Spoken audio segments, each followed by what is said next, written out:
Hello everyone, welcome to my channel. কেমন আছো সবাই? আশা করছি সবাই ভালো আছো আর আমিও ভালো আছি। আজকে চলে আসলাম আরও একটা নতুন ভিডিও নিয়ে। এখন বাজে সকাল 7টা আর ভিডিওটা আমি এখন থেকেই শুরু করছি।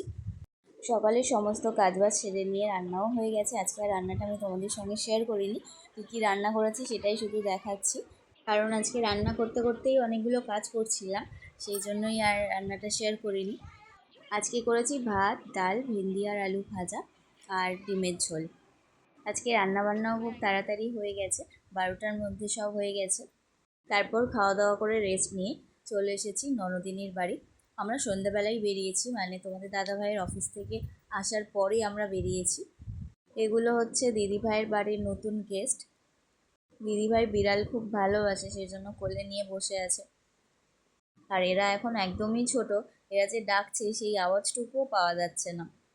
যাই হোক, যেহেতু আমরা সন্ধ্যাবেলা এসেছি তো আগে আমরা টিফিন করে নিচ্ছি। আর পুচকিকে আজকে খাইয়ে নিয়ে আসিনি, মানে ওর টিফিন করার আগেই আমরা বেরিয়ে গেছিলাম, সেই কারণে আজকে আর টিফিন বাড়িতে করানো হয়নি।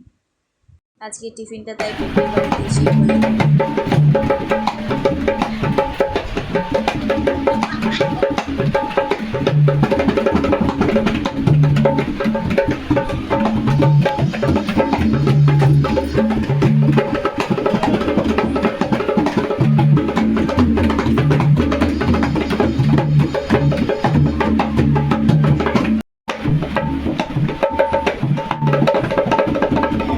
টিফিন করার পর দুজনেই বসে পড়েছে খোল করতাল সব নিয়ে, দুই ভাই বোন। সারা সন্ধেটা দুজন মিলে এভাবেই কাটিয়েছে। আর এখন বাজে প্রায় 11টা, আর আমরা এখন খাওয়া দাওয়া করব। দিদিভাই কত কিছু রান্না করেছে সেটা তোমাদের সঙ্গে শেয়ার করলাম। খাওয়া দাওয়া করতে করতে আমাদের আজকে 12টা বেজে গেছে, আর খাওয়ার পরেও এদের খেলা শেষ হচ্ছে না। এগুলো পুচকির দাদা সব কিন্ডার জয় খেয়ে খেয়ে জমিয়েছে এতগুলো খেলনা। তো এখন কার দখলে যেতে পারে বলো তো খেলনাগুলো? পুচকির দাদা জাস্ট দেখাচ্ছে পুচকিকে, আর তারপর কি হবে জিনিসটা এখনো বুঝতে পারছে না। আজ আর কারোর ঘুম পাচ্ছে না, আজকে শুধু খেলার দিকেই মন। তাছাড়া অনেকদিন পরেও এসেছে। এই যে এদিকে সব খেলনা নিয়ে বসে পড়েছে, যার খেলনা তাকে আর হাত দিতে দেবে না। তো যাই হোক, খাওয়া দাওয়া সব হয়ে গেছে আর এরা এখনও খেলতে ব্যস্ত। অনেক দিন পর আসলাম দিদিভাইয়ের বাড়িতে। আর গরমের ছুটি তো এবার প্রায় শেষ হতেই যায়, কিন্তু এত গরম পড়েছিল যে বাড়ি থেকে আমরা কোথাও বেরোইনি।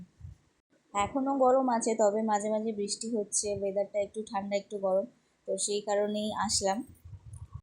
রাতের বেলায় তোমাদেরকে ফুলের গাছ দেখাচ্ছি। দিদিভাইয়ের বাড়ির সামনে অনেক কিছু ফুলের গাছ লাগিয়েছে, বেল ফুল হয়েছে, খুব সুন্দর লাগছিল দেখতে, তাই তোমাদের সঙ্গে শেয়ার করলাম। অনেকগুলোই বেল ফুল হয়েছে, আর রাতের বেলা আরও বেশি দেখতে সুন্দর লাগছে। এখন প্রায় রাত 1টা মতো বাজে, কারোর চোখে ঘুম নেই এখনো, সবাই গল্প করতে ব্যস্ত, তারা দুজন খেলা করতে ব্যস্ত। বেলফুলের গন্ধ চারিদিকে পুরো ছড়িয়ে গেছে। আর ফুলগুলো দেখাতে গিয়ে একটা ফুল চলে আসলো বোটা থেকে খুলে। চলো তাহলে আজকেকার মতো ভিডিওটা এখানেই শেষ করছি। ভিডিওটা তোমাদের কেমন লাগলো কমেন্ট করে অবশ্যই জানিও। আর যারা যারা আমার চ্যানেলে নতুন বন্ধু তাদের কাছে অনুরোধ রইল চ্যানেলটা সাবস্ক্রাইব করে পাশে থাকার জন্য। 1টা বেজে গেছে, এখনো পর্যন্ত খেলাই চলছে। এখানে আসার পর দুষ্টুমিটা একটু বেশিই হচ্ছে। দেখা যাক আজ এরা কতক্ষণ খেলা করে। ওদের সাথে সাথে আমরাও বাদ যাচ্ছি না, আমরাও সবাই মিলে গল্পই করছি। চলো আজকেকার মতো টাটা, সবাই ভালো থেকো আর সুস্থ থেকো, দেখা হবে আবার নেক্সট ভিডিওতে।